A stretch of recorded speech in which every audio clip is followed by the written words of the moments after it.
At 4:04 p.m. on April 18th, 2023, workers were removing bricks from a wall in a Manhattan parking garage. They thought there was a steel column inside. There wasn't. Seconds later, 47 cars came crashing down through 4 floors.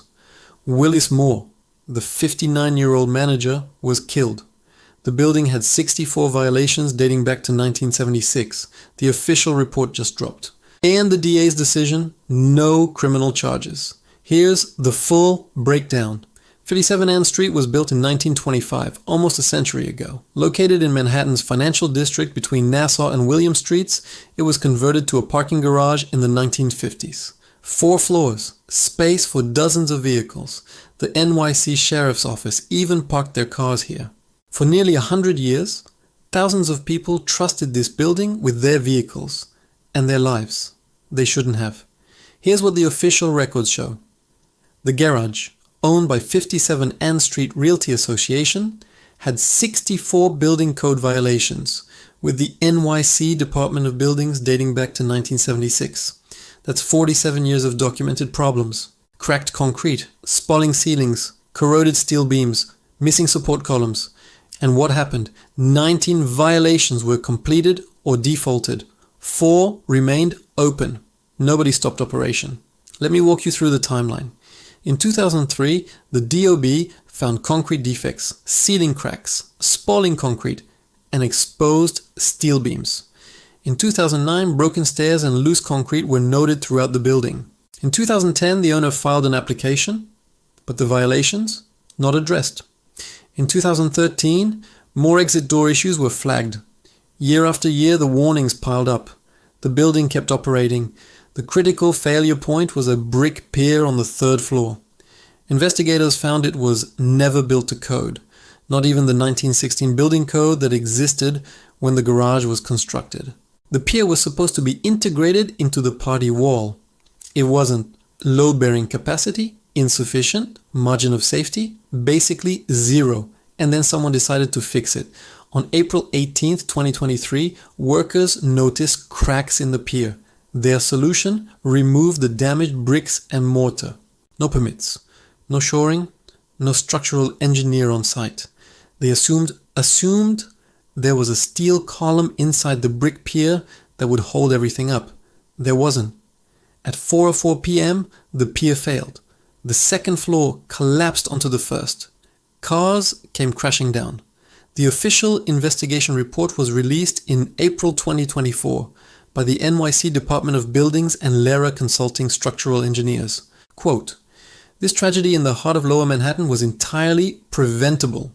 The report found that employees of the parking garage improperly removed bricks and mortar from a load-bearing pier without implementing proper shoring." Here's the verified documentation. Willis Moore was 59 years old. He'd been the garage manager for 20 years. On April 18th, 2023, he was doing his job when the building came down. Moore was pronounced dead at the scene. 5 other workers were pulled from the rubble, injured, 7 total casualties. 1 man who spent 2 decades at that building, gone in seconds. Within minutes, NYPD and FDNY swarmed the financial district. Pace University students were evacuated. Neighboring buildings were cleared. And for the first time in FDNY history, a Boston Dynamics robot dog, the DigiDog, was deployed at a structural collapse. The robot surveyed areas too dangerous for human responders. Drones flew overhead, tower ladders extended. The search for survivors began.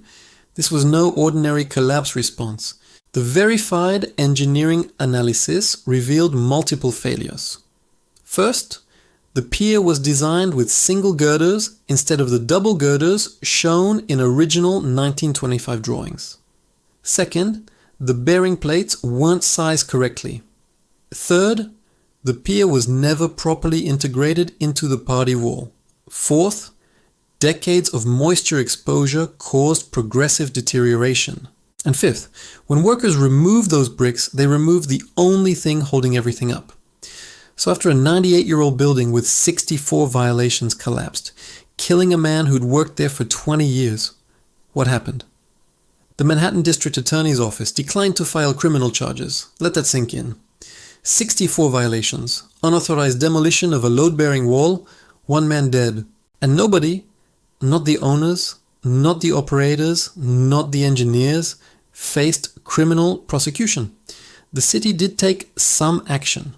The DOB issued 7 civil violations to the property owners. They mandated third-party reviews for any future inspections tied to the operating companies, EDG and Little Man Parking. And they announced a new enforcement unit targeting negligent building owners. But civil violations, that's not justice. Here's the official report findings. After the collapse, the city council passed new legislation. Parking garage inspections are now required every 4 years instead of 6. Civil penalties doubled for violations. Structural checks became mandatory. Under local law, on Non 26, a parking structure citywide must now file inspection reports with certified engineers. The 57 Ann Street garage was actually due for its first inspection under this law, scheduled for the end of 2023. The collapse happened in April. In the wake of 57 Ann Street, the DOB reviewed parking structures citywide. What they found was terrifying. 61 garages were classified as immediately hazardous, improperly maintained, with poor structural condition. 4 more in Manhattan and Brooklyn were closed entirely for posing an immediate threat to public safety. And that's just the ones they've inspected so far. There are 4,000 parking structures in New York City. How many are ticking time bombs? 57 Ann Street had 64 violations over 47 years. 1 man died, 0 criminal charges. But what happens when an entire country ignores building codes? In February 2023, earthquakes hit Turkey and Syria. Over 50,000 people died, not from the earthquake itself, but from buildings that should have survived. 184 contractors and officials have been arrested. Some were caught fleeing at the airport. Subscribe for the full investigation into the deadliest structural failure in modern history.